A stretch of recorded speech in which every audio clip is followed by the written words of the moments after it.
Right, well, welcome everybody to the final talk in these lectures. And today we're looking at the theme as advertised is very much the latter period of the 6th century, 7th centuries AD, when we're looking particularly at the Eastern Roman Empire. We'll look a bit at Justinian and some of his generals like Belisarius and Narses, Heraclius and the conflict with Persia.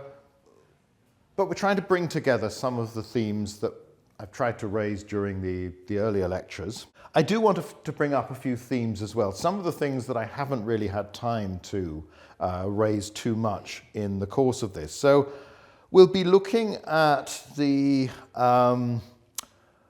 this last period of Roman history that really we consider the ancient world. You know, after this, after the 7th century, there's a tendency for even the most die-hard classicists to admit it isn't really our problem anymore, and it's basically moved on into the Middle Ages, and other people are going to be studying this and dealing with this.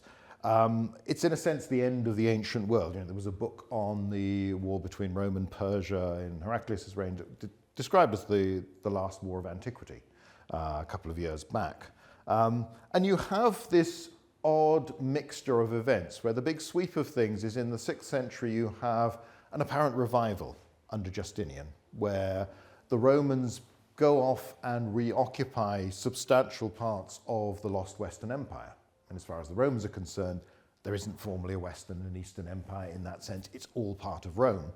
But you have North Africa retaken, Sicily, Italy, you have a Roman presence in Spain. Much of the Mediterranean world becomes Roman again, and some of it will stay Roman for generations. And yet, by the time you get to the end of the 6th century AD, you have a conflict with Persia that seems much more of a life and death struggle than anything that's happened before. You will have a Persian army at the Dardanelles. You will have the Avars besieging Constantinople. The Persians will overrun Syria, Syria-Palestina, Egypt. They're capturing and holding major cities like Antioch, Jerusalem, Alexandria. And it seems to fall remarkably easily, and yet the Romans somehow survive. Heraclius leads this aggressive series of campaigns into the Persian Empire, and it's the Persians who lose the war. Then within a few years, you have the emergence of the Arab armies and the collapse altogether of Sasanian Persia as a political entity, and the Romans, who have recovered most of the territory they'd lost to the Persians, lose it all again. So Egypt, Syria, all of these areas, pretty much everything south of Turkey, becomes or ceases to be Roman. So you have this fairly dramatic change in the course of a couple of generations. We do want to talk about some of the differences, the changes, the types of warfare that are going on, the size of the armies, and the types of the armies. There is a much greater role and prominence given to mounted troops, to cavalry, in this later period, as we'll see in a moment. And some things that we talked about last time, where you have the division of the Roman army into comitatenses, the field armies, and the limitani, the frontier troops. Those are neither of them too exact as translations, but they're about as good as we're going to get. This move towards part of the Roman army being under a different command, but also being presented as better in quality. And, you know, scholars in particular are inclined to talk about the mobile field armies, the elite auxilia palatina, and all this sort of thing in these later periods. A sense that part of the army is very, very good, and that some of the rest of the army perhaps isn't so much, but is doing a different type of job. Now, you could argue that in any period of history where you have a permanent or semi-permanent army, that it cannot remain at the highest state of readiness all the time. I mean, I think I talked about this when we were looking at the army of the Principate. You know, the famous Josephus quote about the army: its drills are like bloodless battles, its battles are bloodstained drills. You know, it's never panicked, it's never surprised, all this sort of thing. All of which, all the things he says the Roman army never does, he gives examples of them doing during the course of his narrative of the Jewish rebellion. If you look back at the earlier period, there, apart from the tradition that legions in some areas, armies in some areas are less efficient, sheer logic would tell you that large parts of the Roman army don't do a lot of major military operations for much of the time. They might if they get detached and sent somewhere else. There's a book by Richard Alston on the Roman army in Egypt, whose precise title I can't remember, but it's something like that. He has a chapter entitled The Army in Action, which was a deliberate pun for inaction, because his argument is that maybe once in your 25 years of military service you might go to a major war. Now that could be a big experience for you, but that on the whole the legions and auxiliaries stationed in Egypt are not doing too much of what we would consider to be the classic military role of going off and fighting people. On the other hand, I think it's a little unfair in that much of what you might be doing is fighting at a much lower level. It comes back to the sort of raiding, the small-scale stuff, the skirmishes we've talked about in the past. It's probably fair to say that at times some parts of the professional army are more like a sort of gendarmerie, an armed policing force, because they are not faced with large-scale operations. They're basically faced with banditry, with crime, with control of unruly elements within cities. Some of this may be resistance to Roman rule, perhaps, but also the striking thing about the ancient world is how readily a community living not too far away from another will hate each other and be willing to inflict violence on each other. I mean, it's like some of the 2nd century AD stuff where you have Athenians and Spartans starting to have a riot against each other and this sort of thing. There's that consciousness of your identity that can often lead to a degree of violence against a neighbouring community.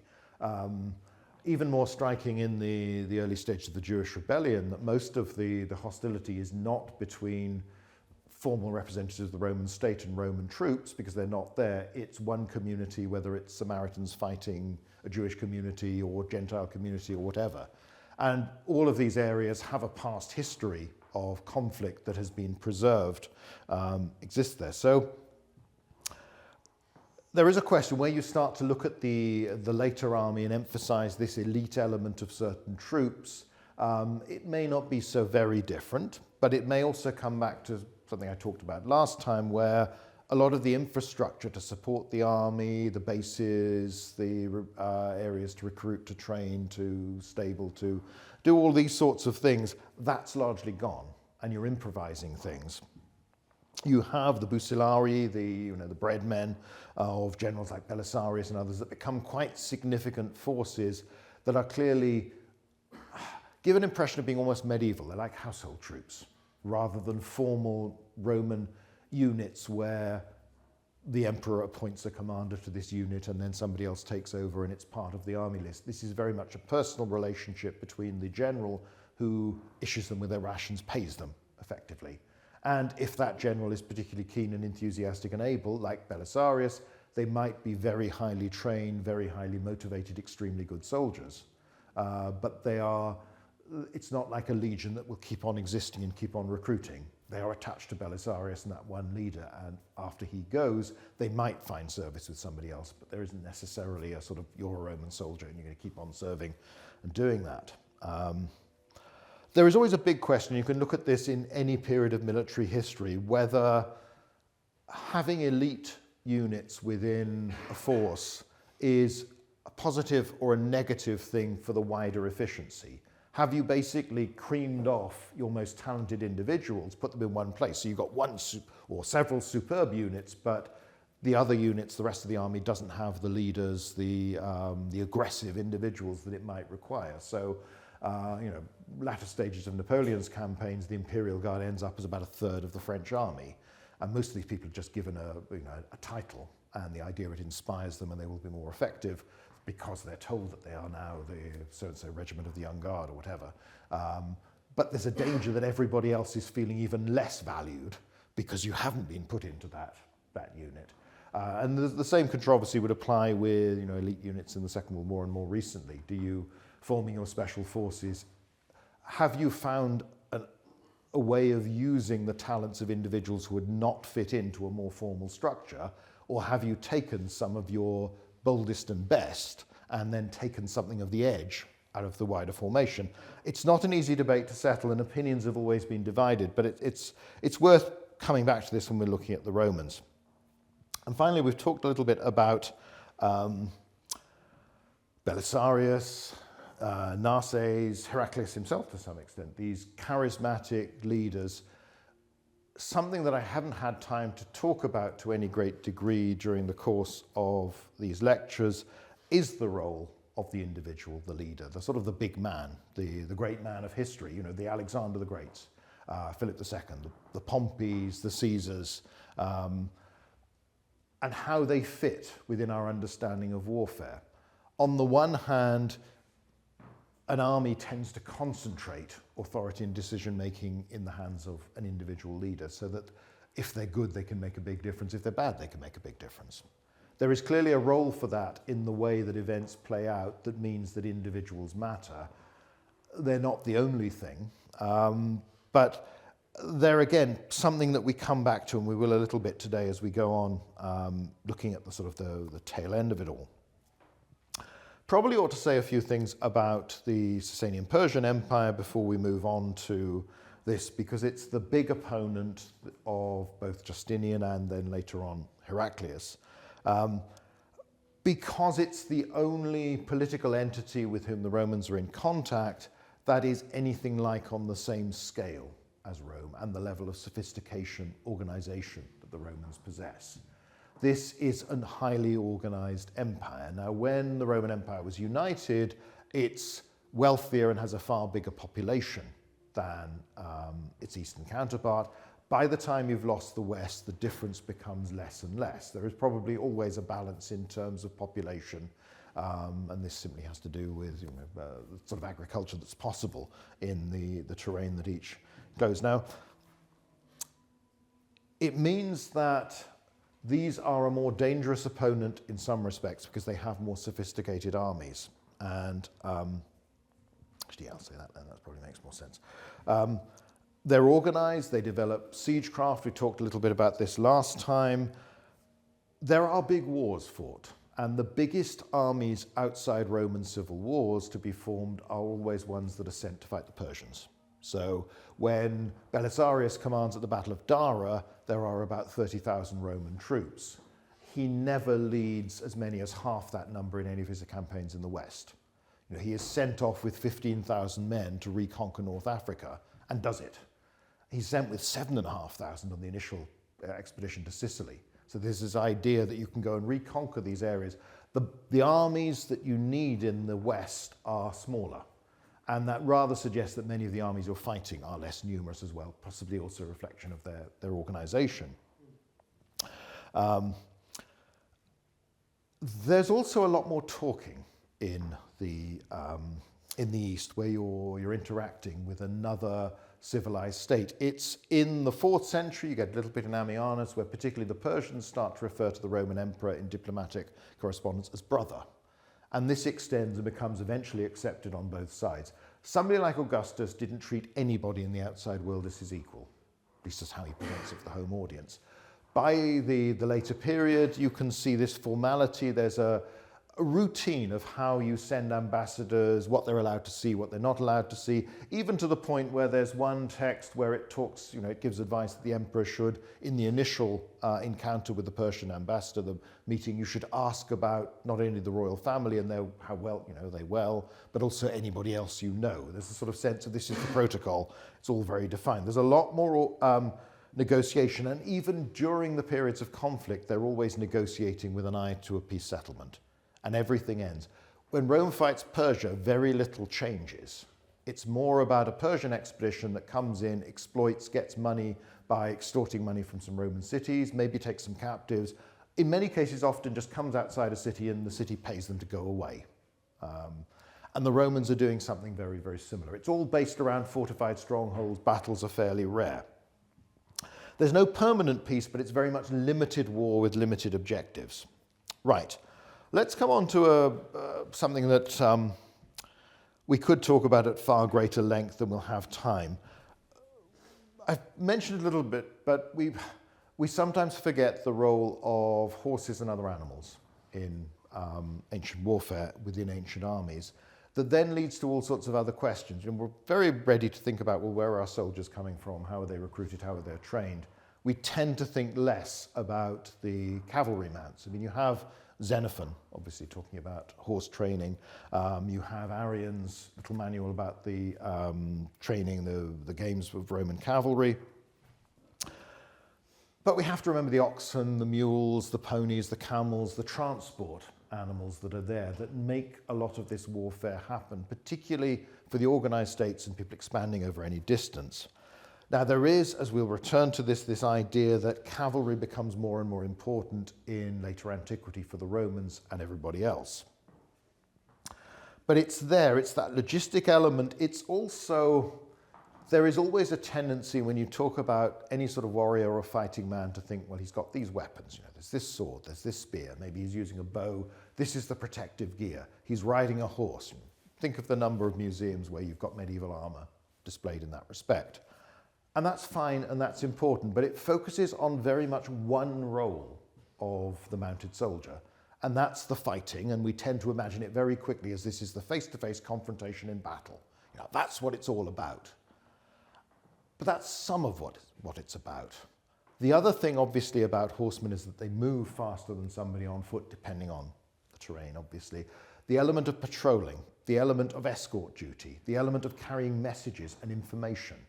There's that, it's purely from one fragment of, I think it's Plutarch's Life of Otho. It's one of the emperors of the year of 4, where he mentions that Roman dispatch riders traditionally had a feather tied to the tip of their spear. Not mentioned anywhere else in any surviving literature of the ancient world. It's a nice little detail where you've marked somebody out as, well, this is important because this guy is actually bringing instructions. It's like some of those little details Ammianus puts in, where he has the cavalry picket, a patrol up on a hill, stretching out a cloak to signal that enemy are in sight. Now, is this a signal that that particular unit in that particular province has arranged and everybody understands? Is this something that's from the regulations of the army that everybody does and everybody understands? You get these little glimpses now and again of something going on, but it's a reminder that there's more than just battles that has been a theme I've tried to emphasize. When we look at the Eastern enemies in particular, the Parthians, and then later on groups like the Huns and various other nomadic groups, it's the horse archer who becomes the quintessential warrior that is at least initially perceived as something very different from the Roman things. Think of Ovid, of Propertius, people like that. They will often talk about Parthian archers. It's part of that sense of anyone going east, it's the archer we think about. It's not the cataphract, the heavily armoured man and horse. It's the man who gallops up towards you, shoots at you, and then gallops away before you can do anything back to him, and really sneakily turns around and with the famous Parthian shot shoots behind him. Emphasis on mobility, emphasis on missiles not coming close until the enemy is weak. There's sometimes, in the case of Parthians and others, they'll be used in combination with heavier cavalry like the cataphracts. But while it's fairly clear there were lots of infantry in Parthian armies, we hear next to nothing about them. Dio just says, well, they're there, but they don't do much. But the theme is very much the horse archer. And you will get, particularly in some older studies, this idea that, well, this is where the legionary meets his match. The Roman legionary who stands on his 2 feet, carves out the empire with his short gladius sword, comes up against the Parthian horse archer, he can't catch him, the Parthian keeps running away a bit and shooting him until eventually the Romans are overcome, and they will cite Carthage as the example of this. As I think I mentioned, was it last time or one of the others, we have reasonable descriptions of the Battle of Carthage, and then we have to jump to Dara in the 530s before we get another description of in any detail of a battle between the Romans and either the Parthians or the Persians. So we tend to generalize a lot for 500 plus years of history on the basis of not very much. There are obviously spectacular successes like Carthage. You obviously later on will have Attila and the Huns, and Ammianus obviously doesn't go that far, but his description of the Huns as these sort of semi-human, these very alien warriors who appear, who are terrifying. And that emphasis again on using these powerful composite bows, they won't come close, they'll shoot you down, they'll break you up. Again, it's often you get a literary flourish where modern authors will say, well, you can extend this, and basically these steppe nomads, they treat human beings as if they're hunting animals. They break up the herd, corral it around, shoot bits down, weaken it. They are killing in a very effective way, but it isn't quite the same as the sort of heroic face-to-face warfare you've had from Iron Age societies. Obviously, a lot of the warfare you get from these groups are large-scale raids, and in a sense fit in with when we talked about raiding a while back. Just it can happen faster, it can go further, but the fundamentals are essentially the same. They are harder to catch.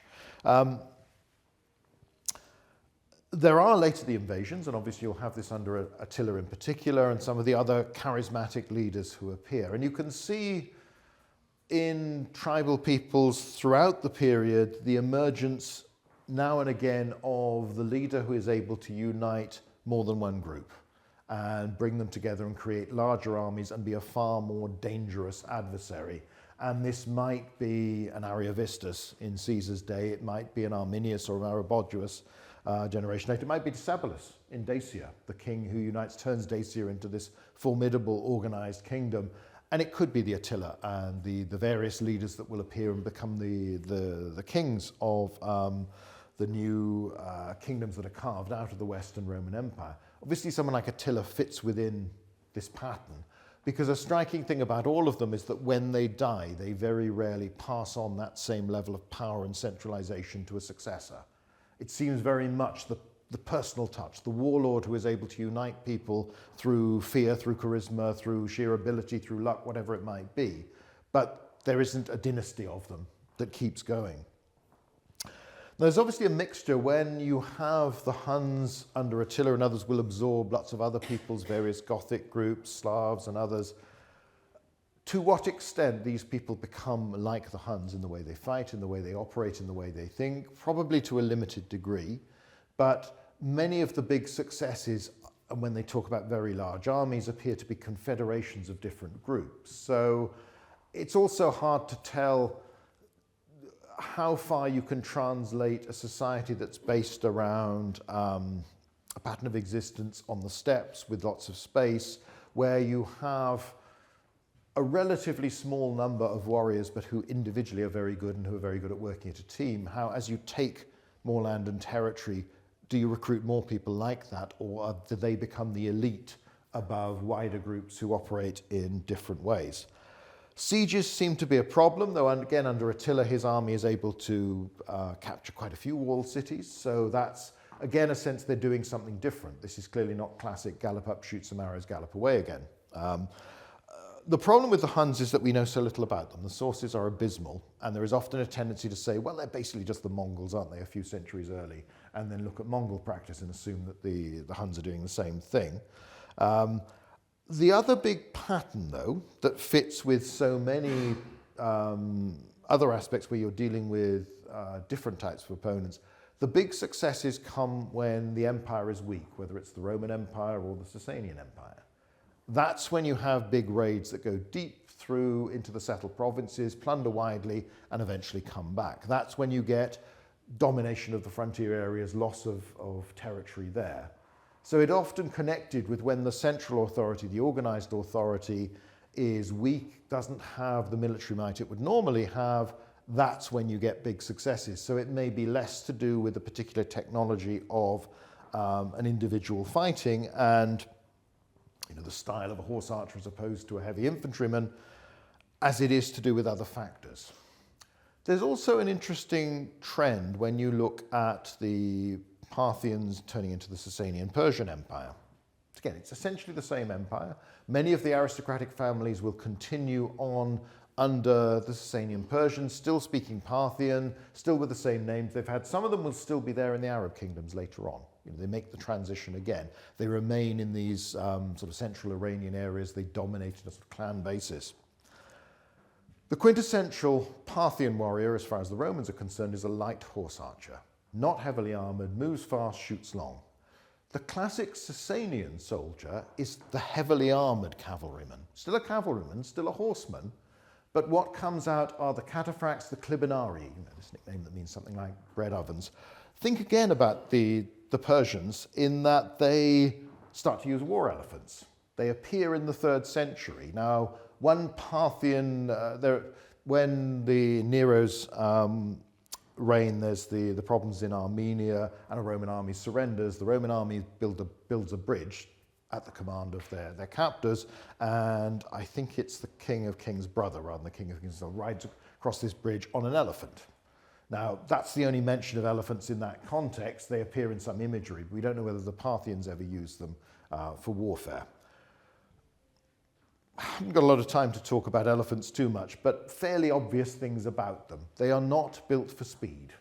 They are not built for the horse archer way of fighting, which is gallop up, throw some things, shoot some things, and then gallop off and say, you can't touch me.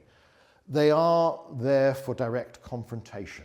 So just like the Clibanarii, these very heavy cavalry that are still bowmen, they are still there, but they are there to go close and shoot at you at close range until they've weakened you enough. Then they're going to charge sword in hand, mace in hand, and fight you face to face. It is, in many ways, the antithesis of the horse archer approach. And whilst there seem to be horse archers around in these later Persian armies, they do not figure in any prominent way whatsoever. And if anything, when you look at Belisarius fighting them, it's the Huns and Heruli and people like that fighting for him who operate as horse archers, who outwit the Persian heavy cavalry and outmaneuver them and do all this sort of thing. So there's an odd sense that you have with the Persians, particularly in their conflicts with Rome, an army that is moving away from the old idea of Crassus and Carrhae and all this sort of thing, where the Parthians avoid direct contact and wear the Romans down. Break them up, isolate them, kill small groups of them, because they rely on speed and they don't care about ground. Because if you've got the tradition of a steppe warrior, then, you know, what does 1 mile or 2 more of steppe mean? It doesn't matter. You can give it up, you can come back and capture it again tomorrow. It's all about killing the enemy, beating the enemy.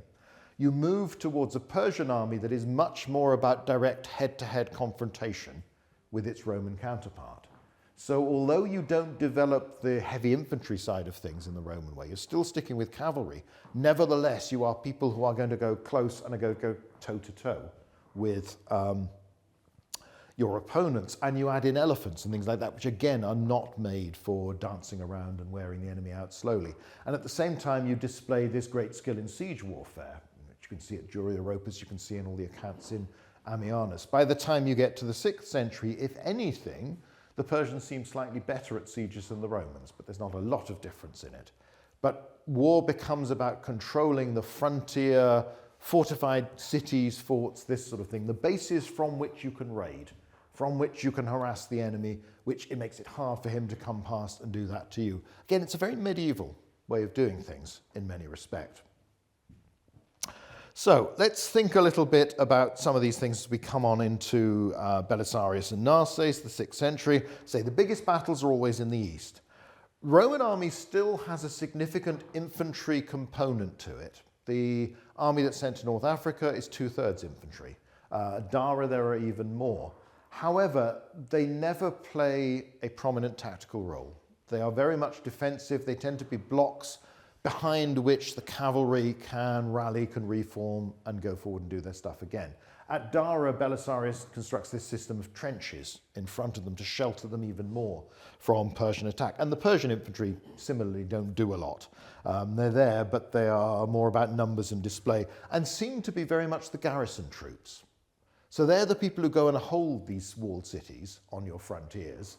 The cavalry are the ones that operate outside them. The cavalry, therefore, are the ones more likely even to fight in skirmishes, more likely to be experienced, more likely to be confident. Someone like Belisarius in particular relies on them very, very heavily. So again, it's big battles in the east, but the cavalry do the fighting. In the west, the armies are smaller, but the cavalry still do the bulk of the fighting. And again, they're not very big. When you come on to the Strategicon, this manual associated with the Emperor Maurice from the late 6th century, the way this defines a standard army is between 5,000 and 15,000 men. And that army can be entirely of mounted troops. Might not be, there might be infantry, but predominantly it's a manual that talks about what cavalry do, and it's clearly relying on cavalry to take the offensive even on a tactical level, and attack the enemy. Your infantry might stay there as blocks again, rallying points behind which. Interesting thing, because you'll still find every now and again the medievalists get excited about the technological aspect and the role of the stirrup.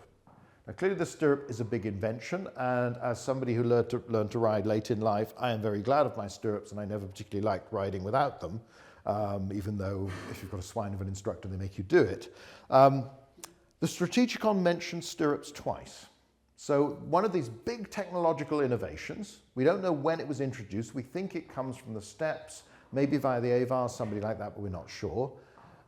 The Strategicon mentions stirrups just to say that every trooper should have them. And then the only other point is when it talks about the medics, these medical orderlies who ride behind the formation, that if they pick up a wounded man, they're supposed to put both stirrups on one side so that each rider can put one foot in, to give you some sort of balance thing. So it's as matter of fact as that. Nobody ever says, wow, there's this incredible piece of technology that's arrived. Now this makes horsemen better. Now this means we can do shock action. And all these things that ancient cavalry have apparently been doing for centuries anyway.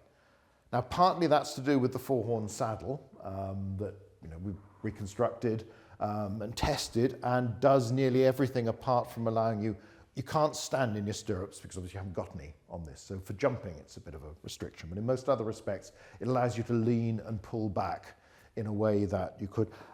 Again, one of the other things with stirrups is that it allows people to train to be a horseman quicker. It's an aid. It helps, as I say, one of which I'm personally very grateful. But it's a little bit like if you looked at the 16th, 17th century and beyond, even into the 18th century, a matchlock musket was something that was much easier to learn than, say, a longbow, and cheaper and easier to maintain than a crossbow.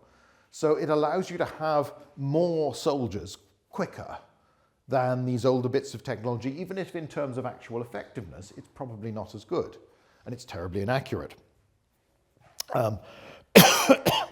The Romans in this, the Strategicon emphasized discipline, control, use of reserves. Strikingly, again, it's one of those wonderful things. All the orders given are in Latin transliterated into Greek. So even though this is a Greek manual for an army of a Greek-speaking empire, people are still being yelled at by their senior officers in this version of Latin because that's what we've always done.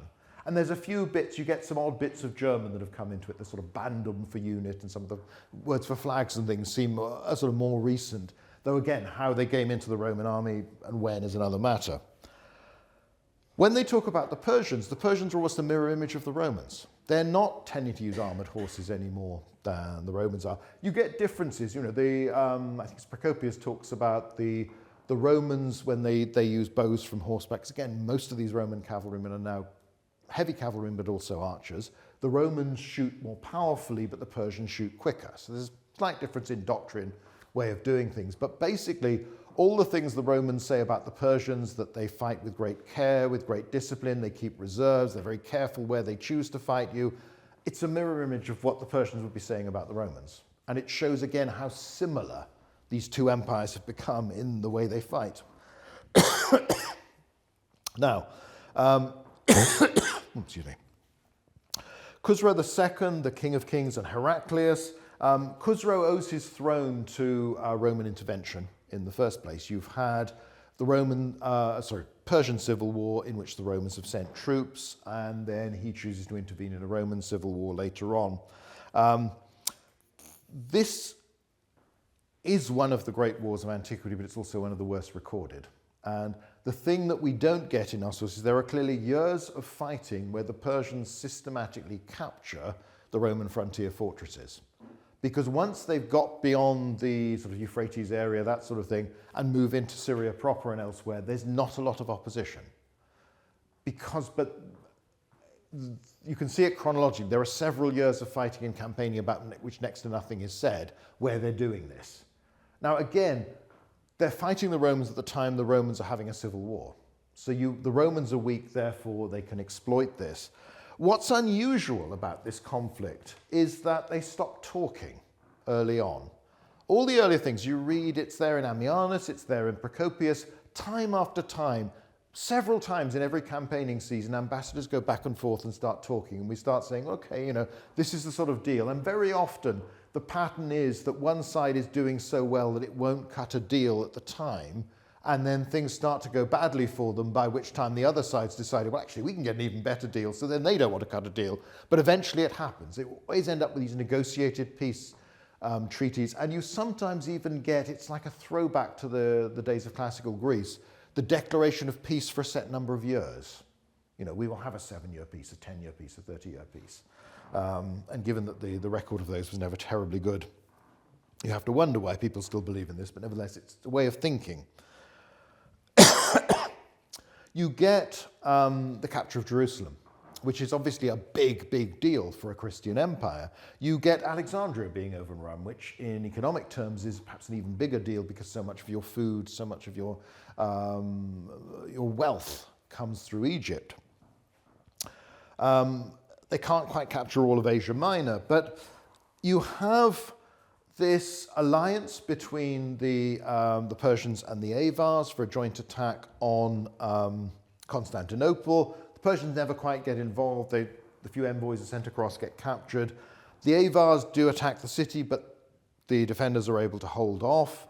You then have Heraclius, the man who's fought his way to power in a civil war, takes a relatively small army. It's probably on the scale of those in the Strategicon, so 15,000 at the most, probably less, and starts to launch raids deep into Persian territory as a distraction. And in the course of this gets intercepted and wins some battles. Not big, big battles, but they're battles, they're victories. And the siege of Constantinople collapses. Heraclius starts to win these little victories, keeping on avoiding being captured. He allies with the Turks. They begin to press the Persians from the other side. You have, again, it's quite hard to think of if you're used to studying the Principate in this period, where there's an agreement for a marriage alliance between the emperor's daughter and one of the Khans of the Turks. Now, there is in Suetonius this story about Augustus, according to Mark Antony, promising is it Octavia or Julia? I can't remember. One of his female relation, anyway, to a ruler, an Illyrian ruler, a Balkan ruler. You suspect this is part of the propaganda, and it's the whole to do with, okay, I'm having this affair with Cleopatra, but look what you're up to type stuff. But it doesn't fit with Augustan frontier policy in times after that. But it shows how desperate the Romans were. This is the point where the Roman emperor will start telling his soldiers during the course of this war that if they die in battle against the Persians, it will count as martyrdom, and you will go straight to heaven. That's how desperate they are. You get these more overtly religious symbols, basically probably, well, we're going to win because we've got God on our side, but because everything else is telling you, well, we're not going to win. They do manage to pull through. The Persians have probably overstretched themselves. They then break down into civil war. Strikingly, when the Muslim Arab armies attack, the Romans do not use the same appeals to faith. You're not told you'll be a martyr if you die fighting the Arabs. They are clearly not perceived as anything like as significant a threat as the Persians had been.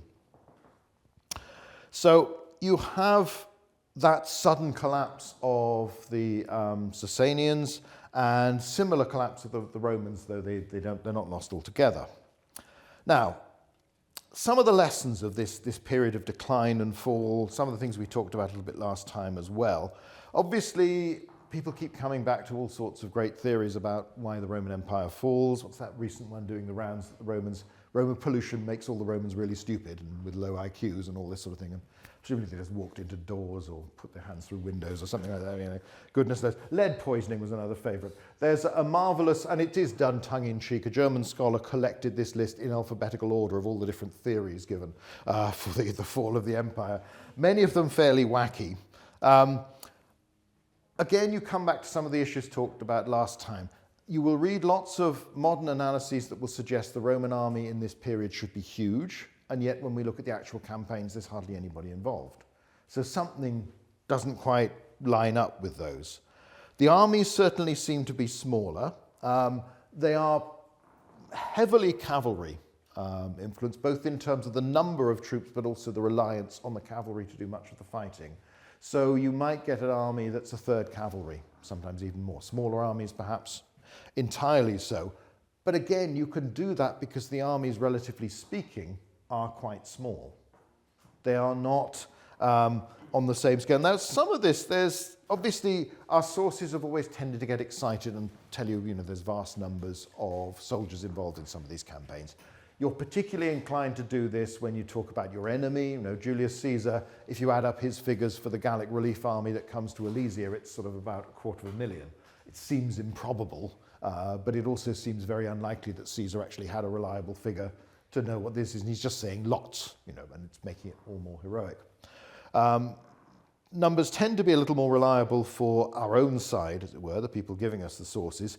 When it comes to regular armies, there was at least a chance they would have some idea of knowing who they had, what sort of totals they had. Whereas many of the less formal, less organized societies, when everybody comes together to fight, would they have known?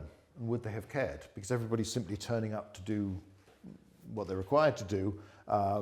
You're probably not going to keep these sorts of records. So the regular armies we tend to know. When Alexander invades Persia, we don't, again, for all our sources, we don't have an absolutely reliable figure for the total number of men he's got, but no estimate would put it more than 50,000, and it's probably significantly less than that. So that's a lot. It's quite big, but it isn't so very massive.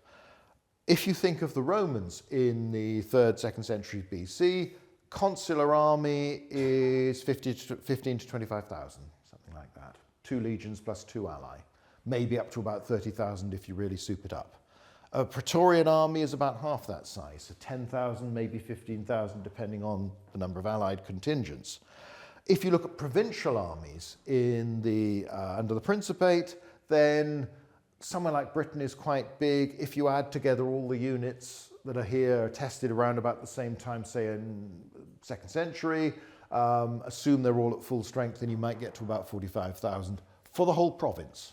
But they're doing stuff. They're not very often going to be concentrated in one place. More provincial armies tend to be 2 legions plus auxilia, maybe 3 legions plus auxilia, but that declines. So again, you're talking same sort of range as consular armies. 25, 30,000, that sort of number. 40,000 seems to be a very big army. It's the sort of force that maybe is the total they sent to Britain in 43 for Claudius' invasion. 40,000 or more is a big army. 20 to 30,000 is a substantial army, and an awful lot of other operations are conducted by field forces of 10 to 20,000. So even when the army's really big, it isn't necessarily operating as vast hordes in one place. Another striking thing, the evidence is very poor for campaigns in the East under Trajan, say, or even under, you have a slightly fuller account with Tacitus talking about Corbulo's campaigns. It seems very rare for more than 2 legions to be concentrated in one place, plus their auxilia. And normally, any of the major expeditions, there are 2 or 3 or even more field armies with clear commanders who tend to appear in the sources. People like Lucius Quietus and Trajan. So the impression is that actually you very rarely need a bigger force than that, and that even when you concentrate for one of these expeditions 50, 60,000 men or so, it won't actually operate very often as one big group, because the tasks it's required to do don't need those sorts of numbers. Now, you're probably pushing things down even to a lower scale later on, but it's not so very different, perhaps, from a lot that's happened earlier. So maybe there's less change than we might think. The Romans can make each of these levels work, and they can organize them, they can supply them, they can control them. And you do get substantially bigger numbers than some of the civil wars. But mostly it's a difference between, and there's that broad area of what's in the sort of theatre of operations and what's needed for a particular battle, a particular siege. Because that brings us back to, again, a point I've tried to raise several times. Even in the most intensive conflicts of the Greco-Roman period, battles are pretty rare. Big, large-scale pitched battles where 2 armies meet each other, clobber each other in the open. The sort of thing that we'll always look at when we're trying to understand tactics, how armies work, the development of great commanders, all this sort of thing, they're not very common. Alexander fights at Chaeronea, but there's not much information about what he actually does. You've got the Granicus, you've got Issus, you've got Gaugamela, and then Hydaspes in India.